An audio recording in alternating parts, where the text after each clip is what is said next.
Hello hi అందరికీ నమస్కారం. Welcome to స్మా యూట్యూబ్ ఛానల్.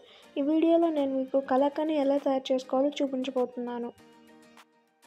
ఎప్పుడైనా మన ఇంట్లో పాలు ఇరిగిపోతే వాటిని వేస్ట్ చేయకుండా ఇలా మనం సింపుల్గా ఈజీగా మనం ఇంట్లోనే కలాకండ్ తయారు చేసేసుకోవచ్చు. ఎలా తయారు చేసుకోవాలో చూద్దాం.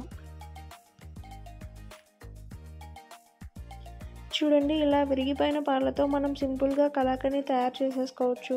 ముందుగా విరిగిపోయిన పాలని పొయ్యి మీద పెట్టుకొని ఒక 10 నుంచి 15 మినిట్స్ బాగా మరగనివ్వాలి. నార్మల్గా ఈ స్వీట్ కొనాలంటే బయట చాలా కాస్ట్ ఉంటుంది కదా, మనం ఇంట్లోనే ఈజీగా తయారు చేసేసుకోవచ్చు. దీనికి ఎక్కువ పంచదార కూడా పట్టదు. కేవలం పాలు పంచదారతో మనం ఈజీగా కలాకండ్ని తయారు చేసేసుకోవచ్చు. ఇలా మరీ హైలో కాకుండా మరీ లోలో కాకుండా మీడియం ఫ్లేమ్లో పెట్టి బాగా కలుపుతూ దీన్ని మనం దగ్గరకు రానిచ్చుకోవాలి. చూడండి, దగ్గరకు వచ్చేసింది కదా. ఇప్పుడు మనం దీంట్లోకి షుగర్ని యాడ్ చేసుకోవాలి. నా దగ్గర కొంచెం పాలే ఉన్నాయి కాబట్టి నేను ఒక 4 స్పూన్స్ యాడ్ చేసుకున్నాను. మీరైతే ఒక హాఫ్ లీటర్కి ఒక కప్ దాకా యాడ్ చేసుకోండి.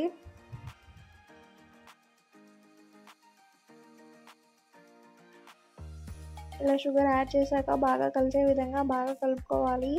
ఇలా దగ్గరకు వచ్చేసేటప్పుడు అది అతుక్కుపోతుంది కాబట్టి మనం కంటిన్యూస్గా కలుపుతూనే ఉండాలి.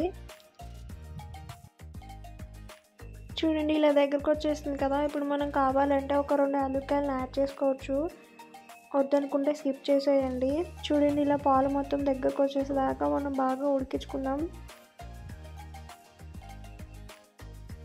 ఇలా ఇందులోని పాలన్నీ దగ్గరకు వచ్చేదాకా ఒక 2 నుంచి 3 మినిట్స్ దాకా ఇలానే మీడియం ఫ్లేమ్లో ఉంచుకొని కుక్ చేసుకోండి.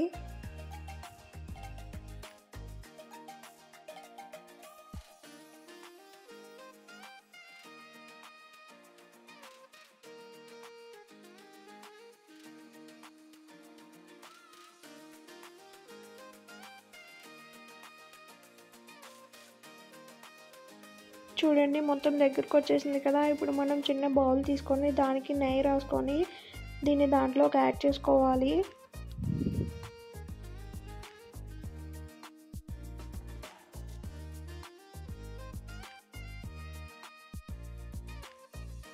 ఇలా మనం రెడీ చేసుకున్న కలాకండ్ని ఒక గిన్నెలో పెట్టుకొని ఒక 10 నుంచి 15 మినిట్స్ చల్లారిపోయిన తర్వాత మనం దాన్ని తిరిగి తిప్పి ప్లేట్ మీద పెట్టి ఇలా ట్యాప్ చేయాలి.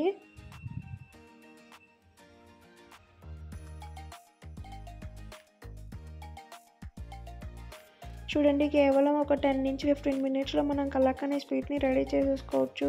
ఇంకా మనం ఓన్లీ 2 ఇంగ్రీడియంట్స్తో మనం సింపుల్గా ఈజీగా తయారు చేసేసుకోవచ్చు. ఒకసారి ట్రై చేసి చూడండి. ఏదైనా ఫెస్టివల్ ఉన్నప్పుడు కానీ ఏదైనా ఒకేషన్స్ కానీ మనం ఈజీగా రెడీ చేసేసుకోవచ్చు. కేవలం 2 ఇంగ్రీడియంట్స్తో మనం సింపుల్గా తయారు చేసేసుకోవచ్చు. ఒకసారి ట్రై చేసి చూడండి. ఈ వీడియో మీకు నచ్చినట్లయితే లైక్ చేయండి, షేర్ చేయండి, ప్లీజ్ సబ్స్క్రైబ్ చేయండి. Thanks for watching.